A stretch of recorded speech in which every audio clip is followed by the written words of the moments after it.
What's up, guys? Time to show off another build. This is another one of the classic 24s. I just call that because it looks kind of like a classic normal style dial. It's got an interior referencing up to 24.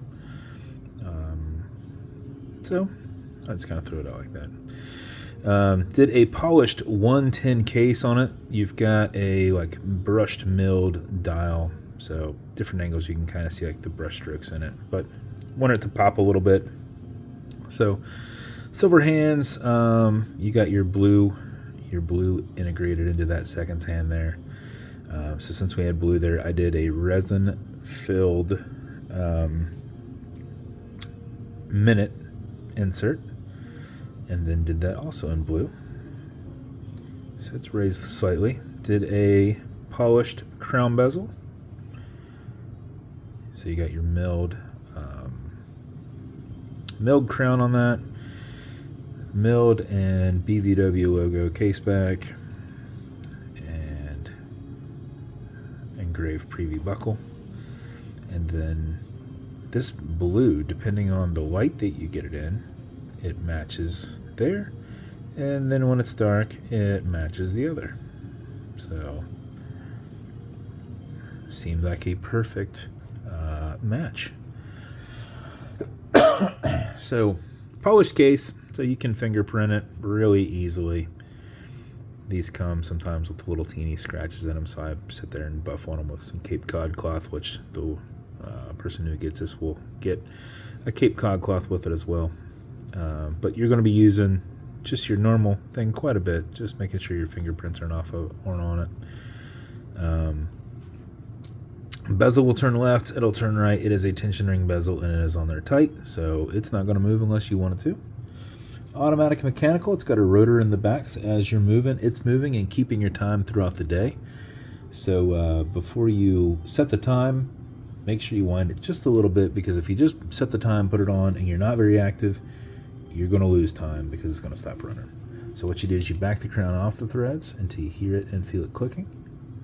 You also know you're off that crown tube. You'll feel a little bit of play there, so you know you're off that tube, and you can wind. And a wind is a turn clockwise as you're looking at it from the side. Counterclockwise does not wind it, but it is a lot easier to keep your finger spacing and go back and forth. So if I start threading it onto there, I can back it right back off in the next movement and pull out and get a little tension there. So 4 to 5 seconds of that mixed with the rotor movement will keep your time throughout the day. If you do it for another 4 or 5 seconds, you will max out that 31-hour power reserve on it. You cannot overwind it, so don't worry about that. It's got a slipping mainspring, so once you're happy with your winding, or you're not going to overwind it, so don't worry about that. When you're happy with your winding, you're going to pull it to the one and only click. You can now set your time. You'll notice the seconds hand is going to keep going. You do not have a hacking movement. And you also notice you got play in that crown still. That's a wobble crown. It deflects lateral pressure from going into the stem and into the keyless works. So if you're pushing and prying on it, you're not putting any adverse pressures on anything. Alexa, what time is it? 6:43, so not too far away from a waffle. 6:43 p.m. Push it over. Get out of that time setting. Wind it down. That's the build. As with everybody, you're going to get matching beads. Nice heavy set. You're going to get a 3D printed BVW slider box with a plaid pillow inside. You're going to get watch cleaners. This is good on all glass and metal, so everything here in the center. Non-streaking, non-toxic, non-residue, as well as a microfiber, like just what I was using. You'll get some leather conditioner to keep this strap perfectly soft. This is a strap from Mr. Gillespie over at Wristbound. You probably will never need it for that, but you could use it for other straps that are tougher. Use a rag or something. Don't use one of your microfibers. If you use it and it gets hard and then you scratch up your case, you are not going to like that. And then lastly, you're going to get some fine scratch remover. This is Novus 2 from Amazon, just repackaged. It's like Polywatch, and it's for your domed acrylic glass that you can scratch.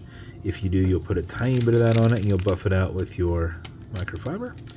If the scratch is up and down, go left and right, filling the scratch. Generate some heat with your thumb. Buff it. You're kind of like working it in. I normally try and get it a little hot, like and that normally kind of makes it work a little bit quicker. If it's still there after you're done, wait a little bit, let that solidify, and then come back and do it again. 30 seconds is usually what I do. And then also you're going to get some Cape Cod cloth whenever you use that. If you get a scratch in this, cut off a little piece of that pink. Don't take the whole thing out. Just cut off a little square. Use it, rub on it for 30 seconds, flip it over, rub on it for 30 seconds. Should be perfect. Then keep it in that package, put it in a baggie or something. Keep it having moisture, because once they dry up, you might have to put it in water or something. So to keep it going for you. So that's the build. If it's going to you, congrats. I hope you love it. If you want me to build you something custom and unique, reach out and I'll see what I can do. And if you want to continue to see videos like this, like and subscribe, as I put them up all the time. Thanks, guys.